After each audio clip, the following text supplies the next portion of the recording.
Welcome back. Now, continuing on with the conversations, many people postpone writing a will.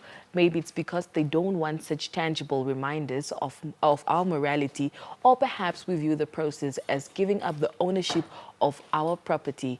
Whatever the excuse may be for putting off the drafting the will, many people do not realize that writing one actually prevents what is feared. Maria Namhindo, a financial advisor, currently joins us in studio to talk to us about drafting a will. A very good morning, Ms. Namhindo. Thank you so much for joining us. Good morning, and thank you for having me today. All right. Now, can you just talk to us about the importance of one when it comes to drafting a will? Okay, it is important that you draft a will because it gives a clear expression of what you would like to have happen to your estate when you pass. It also gives a clear indication of who you want to inherit from all your hard work, which is your inheritance, um, as well as it eliminates conflicts amongst individuals that want to fight over your inheritance. All right. I mean, you did mention a few things such as, eliminating conflicts, but what happens when someone passes on and they do not have a will, apart from people fighting for your property? Um, when you pass on and you don't have a will, automatically your assets are frozen. And the Master of High Court can then deliberate onto your assets. And if you were married, let's say in community of property, your spouse gets 50%, and if you had kids, the other 50% is shared among your children. And if you're not married, they will look at the family tree. That's going up to your parents, your siblings, your uncles, until the Master of High Court reaches a deliberation. Does it also go to the cousins? Yes, that's from the family tree. Okay. So they see who is next in line To basically benefit from your inheritance. All right. Now, talk to us about the requirements of what requirements must one have in order to have a will? One, you must be the testator, must be older than 16 years of age. A will must be in handwriting or must be in written. That's either in handwriting or typed. And the testator must also sign on each page, as well as the will must have two witnesses, which needs to sign in the presence of each other. So in cases where your spouse is your witness or wants to sign on behalf as a witness, that is not allowed because at the end of the day, you are forfeiting your benefit in this estate. So one can now hire an executor.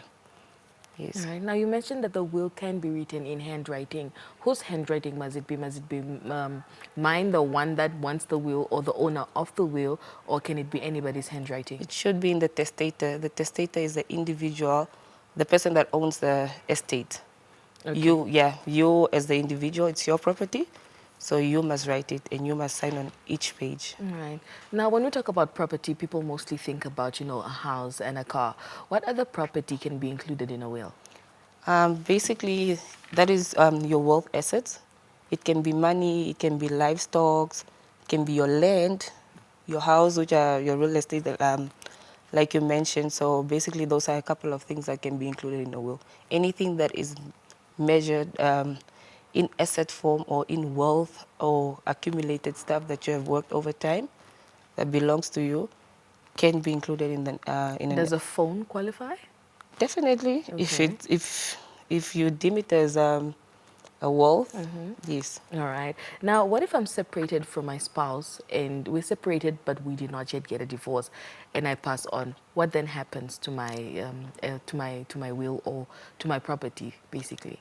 In Namibia, you need to remember that we don't have a law that constitutes separation. It's either you're divorced or you're married. So basically, if you pass on in that In the separated stage. yes, in the separated stage, Yeah. meaning your spouse has authorities or benefits on your assets. So you leave that to your wife and or your husband. And remember, they can take 50% of your assets. All right. What if someone forgets to update, their will? Perhaps they bought a new house or a new car, and they did not update, their will just to include those properties into their will. What then happens to the property? It is important that you update your will every time you want to do changes. Because in cases like that, let's say you're married and you're married in community of property, or you spoke about separation, and then you die in that process, you didn't update your your will, meaning if you didn't want your spouse, let's say for example, to benefit from this, you're automatically also leaving it again to them. So it's very important that you update your will, because whatever is stated in the will remains valid. So it's important that every changes that you go through in life, or every circumstances that you go through in life, and you feel like there is a need to change your will, you change your will, because what is in your last will be taken into consideration. All right. Now, Yes. taking a look at the will, do I need a lawyer in order to come up with a will, or how do I go about it? Where do I keep my will? Do I keep it at the bank? Do I keep it at the lawyers, or where do I keep it?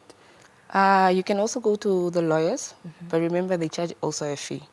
Lawyers are the only individuals or occupation that are allowed to charge a fee when they are drafting up this will.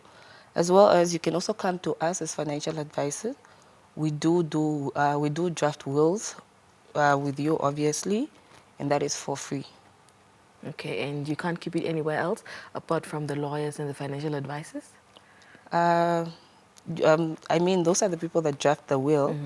So after the two of you draft the will, you can take it anyway. Maybe you have, again, a lawyer's family, can take it to an executor just to keep it at every place possible, and just to ensure that once you pass, your assets goes to the people that you clearly want to inherit from your estate. All right. Now, would you say it's advisable for people to know that they are part of your will?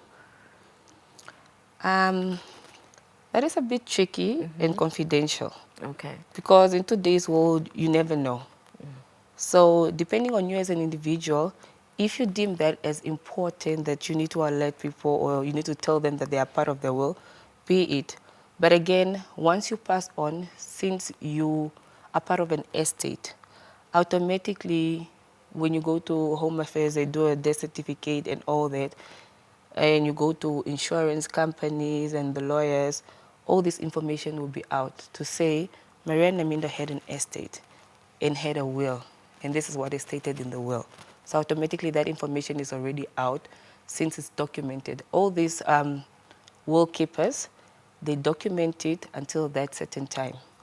Yes. All right. Now, today is International Women's Day. That is the day we are celebrating today, and we're celebrating all women.